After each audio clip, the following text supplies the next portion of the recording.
देखिए, सुदामा चरित्र जो है, सुदामा जी को लोग बोलते हैं कि सुदामा जी दरिद्री थे, बोलते हैं ना, सुदामा जी दरिद्री थे। परंतु सुखदेव जी महाराज जैसे परमहंस, सुखदेव जी महाराज जैसे परमहंस ज्ञानी सुदामा जी का नाम नहीं ले रहे हैं, सुदामा जी का नाम नहीं लिया है सुखदेव जी महाराज ने। जब सुदामा जी के बारे में राजन परीक्षित को बताया है तो सुखदेव जी महाराज के शब्दों पर आप ध्यान देना, सुखदेव जी महाराज क्या कह रहे हैं।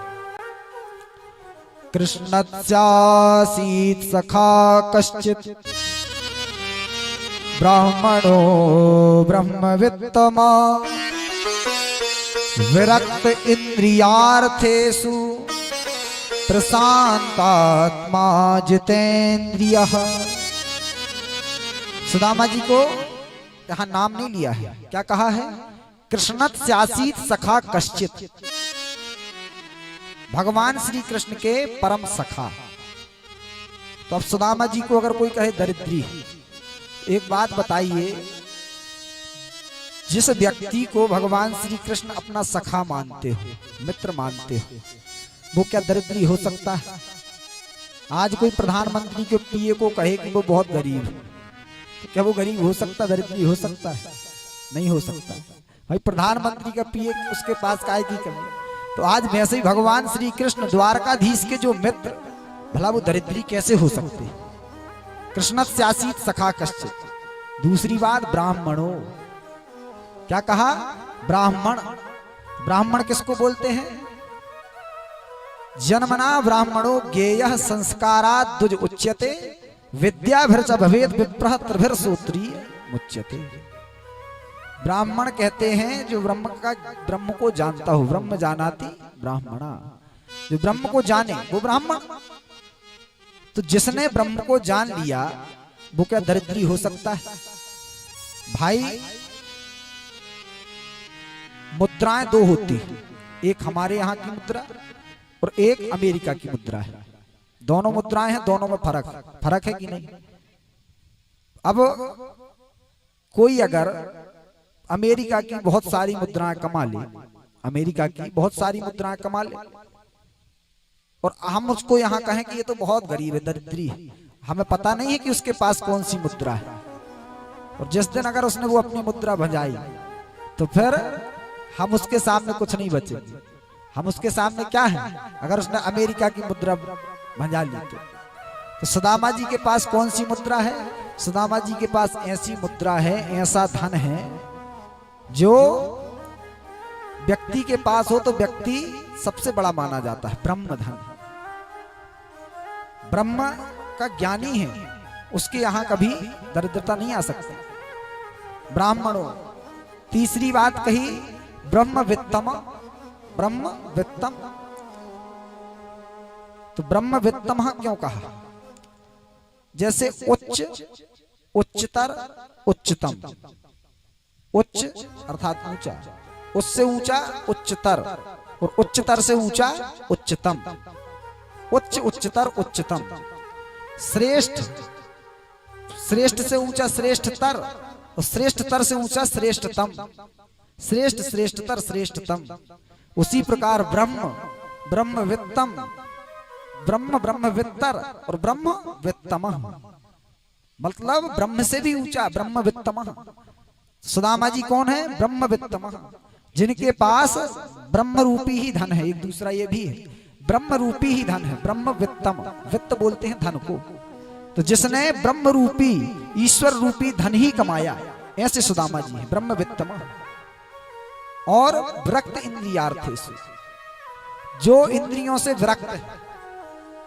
तो आज दरिद्री कौन है? जो इंद्रियों में आसक्त है वो दरिद्री है। और जो इंद्रियों से विरक्त है वो कैसा दरिद्री? इंद्रियों से जिसने विरक्ति पाली वो कैसा दरिद्री? सुदामा जी कैसे हैं? विरक्त इंद्रियार्थेषु और प्रशांत आत्मा, हमेशा अपनी आत्मा में प्रसन्न रहा करते थे, हमेशा प्रसन्न। तो जो प्रशांत आत्मा होता है वो ना कभी दरिद्री हो सकता है, ना वो कभी दुखी हो सकता है, कभी नहीं हो सकता। जो प्रशांत आत्मा रहता है आत्मा में हमेशा वो प्रसन्न रहता है, वो कभी दरिद्री नहीं हो सकता। कि हो सकता है? कभी नहीं हो सकता। जो हमेशा प्रसन्न रहता है, हमेशा व्यक्ति को प्रसन्न रहना चाहिए, हमेशा प्रसन्न रहो। लेकिन आजकल व्यक्ति प्रसन्न नहीं रहता। प्रसन्न मुद्रा में लोग बहुत कम दिखाई देते हैं। वो इसलिए दिखाई देते हैं क्योंकि हमने अपनी प्रसन्नता का कारण दूसरे को बना लिया है। बना लिया ना। आज हम सब ने अपनी प्रसन्नता का कारण दूसरे को बना लिया है। दूसरा व्यक्ति ही हमें प्रसन्नता देता है ना। हमारे अंदर से प्रसन्नता, हमारी आत्मा से प्रसन्नता प्रकट नहीं होती, हमें दूसरा व्यक्ति ही प्रसन्न करता है। जैसे कि आज हमने किसी से अपेक्षा लगा ली कि कोई हमारे यहाँ आएगा और हमें माला पहनाएगा। अगर उसने माला पहना दी तो हम प्रसन्न हो गए, और वो आकर के बिना प्रणाम किए बैठ गए तो हमें दुख हो गया। तो आज हमने अपने प्रसन्नता का, अपने सुख का कारण किसको बना दिया? उसको बना दिया ना, सामने वाले को। हमारे सुख का कारण कौन हो गया? हमारी प्रसन्नता का कारण कौन हो गया? सामने वाला। सामने वाला अगर हमसे प्रेम से बोले तो हम प्रसन्न हैं, और सामने वाले ने अगर गाली दे दी तो हम दुखी हो गए।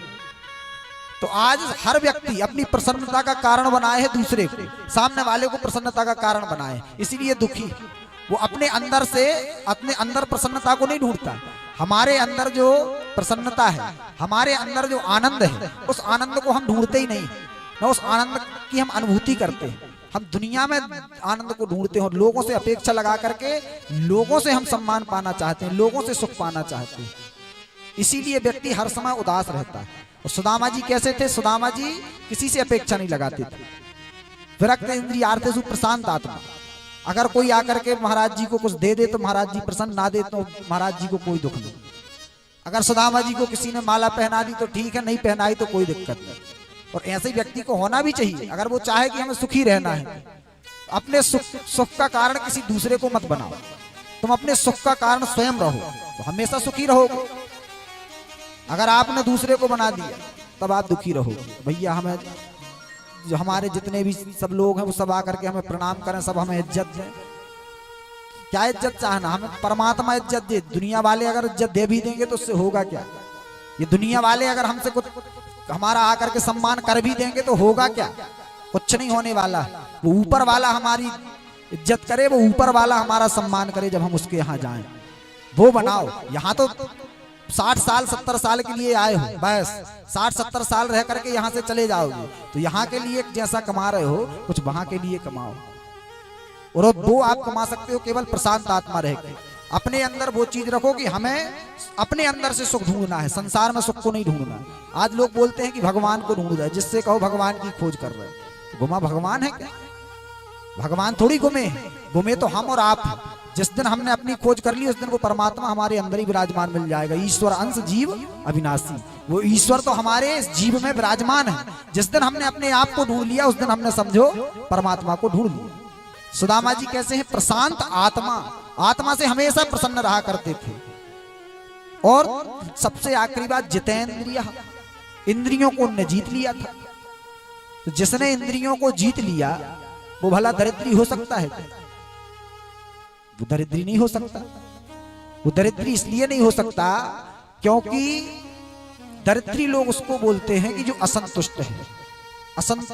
दरिद्रो अस्तु संतुष्ट। दरिद्र कौन है? जो असंतुष्ट है। तो जिसकी इंद्रियां जिस अपने बस में हो और जो हमेशा संतुष्ट रहता हो वो व्यक्ति दरिद्री कैसे हो सकता है? नहीं हो सकता।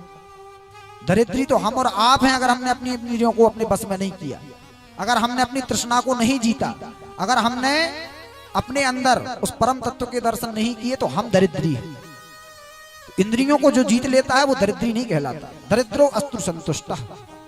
दरिद्री वही है जो असंतोष है, जिसके अंदर संतुष्टि नहीं है, वही दरिद्र है।